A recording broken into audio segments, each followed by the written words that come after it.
हमारे YouTube channel पर सभी मित्रों का स्वागत है और अभिनंदन है। मित्रों, मैंने अभी पिछले वीडियो में एक चर्चा की थी कि जब हमारे जीवन में परेशानी आती है और हम जन्म पत्री दिखाने जाते हैं किसी ज्योतिषी के पास, तो कभी कभी वो जन्म पत्री में समझ नहीं पाता कि किस कारण से ये हो रहा है, क्योंकि ग्रह अच्छे चल रहे होते हैं और फिर भी दिक्कतें आ रही होती हैं। तो पिछले वीडियो में मैंने ग्रहों के विषय में बताया कि कौन सा ग्रह किसका अपमान करने से बिगड़ जाता है और अपना दुष्प्रभाव देने लगता है। उसी बात को आगे बढ़ाते हुए मैं शास्त्र में एक श्लोक आया है जो ये कहता है कि किसका अपमान कर देने से आपकी अवनति शुरू हो जाती, पैर से छू लेने से। अब पैर से छू लेना कहिए या झगड़ा कर के गाली गलौज कर देना, मार देना, पीट देना, ये भी उसी श्रेणी में आता है। तो श्लोक क्या कहता है उसके विषय में हम आज यहाँ चर्चा करेंगे कि क्यों हमारे जीवन में कभी कभी जो कुंडली में ग्रह सभी अच्छे होते हैं, कुंडली में ऐसा कोई दुष्प्रभाव नहीं दिख रहा होता है, लेकिन फिर भी जो है जीवन में दिक्कतें आ जाती हैं और हम समझ नहीं आता हमें कि ये दिक्कतें आई क्यों। तो शास्त्र कहता है कि पादाभ्याम न स्पृशेत अग्निम गुरुम ब्राह्मणमेव च न च गाम न च कुमारीं न वृद्धम न शिशुम तथा। शास्त्र का ये जो श्लोक है इसका अर्थ है कि पादाभ्याम न स्पृशेत अग्निम, चरणों से नहीं छूना चाहिए, अपने पैर से कभी भी आगे जो बताए जा रहे हैं व्यक्ति विशेष या देवता, इनको जो है कभी भी चरण से स्पर्श नहीं करना चाहिए या इनको कभी अपमान नहीं करना चाहिए। पादाभ्याम न स्पृशेत अग्निम अर्थात चरण से आग को, अग्नि को कभी भी नहीं छूना चाहिए, क्योंकि अग्नि एक देवता है। 5 तत्व हैं जिनसे शरीर निर्मित हुआ है, सृष्टि निर्मित हुई, और उनमें अग्नि ही एक ऐसा देवता है जो प्रकट होता है और अंतर्ध्यान होता है।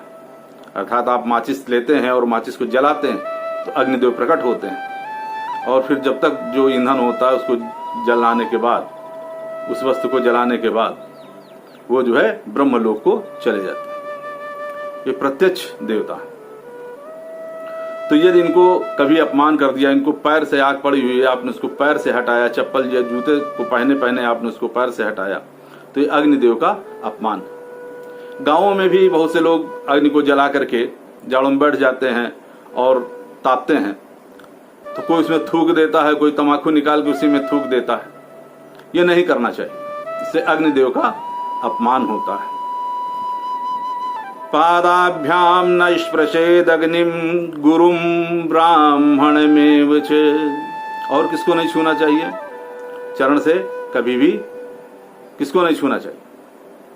गुरु को और ब्राह्मण को भी, क्योंकि गुरु में और ब्राह्मण में भी ईश्वर का वो तेज अंश है आप में भी, लेकिन उनमें कुछ विशेष है। इसलिए भगवान ने भी इनको सम्मान दिया है, गुरु और ब्राह्मण को। तो हमारी आपकी क्या बिसात।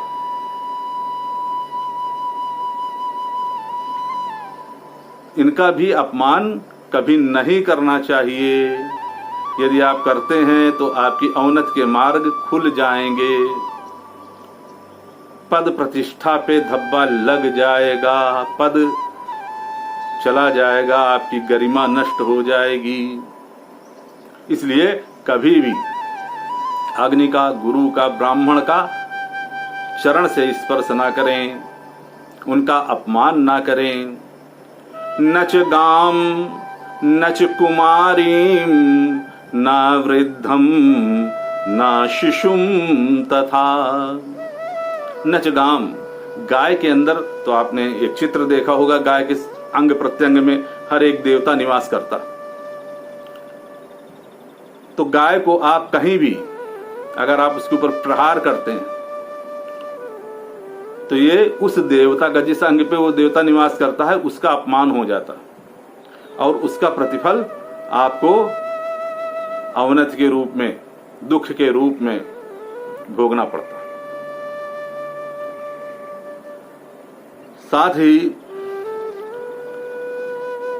कुमारी 2 साल से लेकर के 11 साल तक की अवस्था की जो बच्ची है, कन्या, उसको कुमारी कहा गया। इसमें देवी का अंश होता है, देवी का निवास होता है। अगर हम उसका अपमान करेंगे, उसको चरण से कहीं भूल से मार दिया, पैर से मार दिया उसको, तो देवी कुपित हो जाएगी, मां की कृपा आपको प्राप्त नहीं होगी और दुष्परिणाम भुगतने होंगे। तो नच गाम नच कुमारी ना वृद्धम। बहुत बूढ़ा है कोई, उसके हाथ पैर कांपते हैं, घर में कोई भी बुजुर्ग हो सकता है या बाहर ऑफिस में या कोई भी नौकर, हमने उसमें बताया कि हर एक के ऊपर एक ग्रह का प्रतिनिधित्व होता है। तो अगर आपने सोचा कि बूढ़ा व्यक्ति है, वृद्ध व्यक्ति है, ये हमारा क्या करेगा, कौन सा हमारा प्रतिकार कर लेगा, कौन हमसे बदला ले लेगा, और आप उसको तिरस्कृत भावना से देखते हैं, पैर से कहीं आपने उसके स्पर्श कर दिया या गालियां दे दी, तो निश्चित रूप से आप समझ लीजिए कि कुंडली में चाहे कितने भी अच्छे ग्रह चल रहे हों, लेकिन आपके ग्रह बिगड़ जाएंगे। मैं डरा नहीं रहा हूं। हाथ कंगन को आरसी क्या, पढ़े लिखे को फारसी क्या, आप करके देख लीजिए। वर्ष भर के अंदर ही आपको उसका प्रतिफल मिलने लगेगा। इसमें कोई हम अतिशयोक्ति की बात नहीं कहते, आप करके देखिए। दूसरी बात, ना शिशुम तथा, जो छोटा दूध पीता बच्चा है या बच्ची, उसके अंदर भी भगवान का अंश है। भगवान उस अबोध बालक के अंदर, सुनना बोलने वाले बालक के अंदर भी भगवान निवास करता है। वो आप सोचो कि हम उसको पैर से मार दें, उसकी चिकोटी काट लें, उसको थपड़िया दें, कोई देख नहीं रहा है और बता नहीं पाएगा, वो ऐसा नहीं है। उसका अपमान करते ही ईश्वर अपना अपमान मान बैठता है। इसलिए उसका भी कभी भी चरण से भूल से भी उसको पैर नहीं लगना चाहिए। तो मैंने कितने लोगों को बताया कि पादाभ्याम न स्पृशेद अग्निम गुरुम ब्राह्मण में, चरण से कभी भी अग्नि को, गुरु को, ब्राह्मण को स्पर्श नहीं करना चाहिए। न च गाम न च कुमारीम न वृद्धम न शिशुम तथा, और ना ही कभी गाय को, ना ही कुमारी को, कुमारी कन्या को, ना बहुत बूढ़े व्यक्ति को, और ना बहुत छोटे बच्चे को, शिशु अवस्था में जो है, उसका अपमान कभी भी भूल करके ना करें, अन्यथा आपके अवनति के मार्ग खुल जाएंगे और उन्नति के मार्ग बंद हो जाएंगे।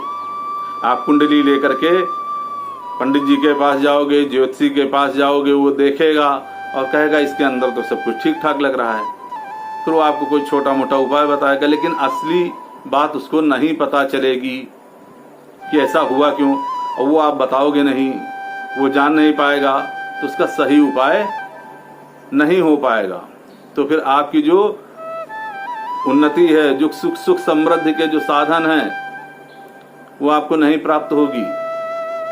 इसलिए बहुत ही संभल करके सबका सम्मान करें, किसी का भी अपमान ना करें।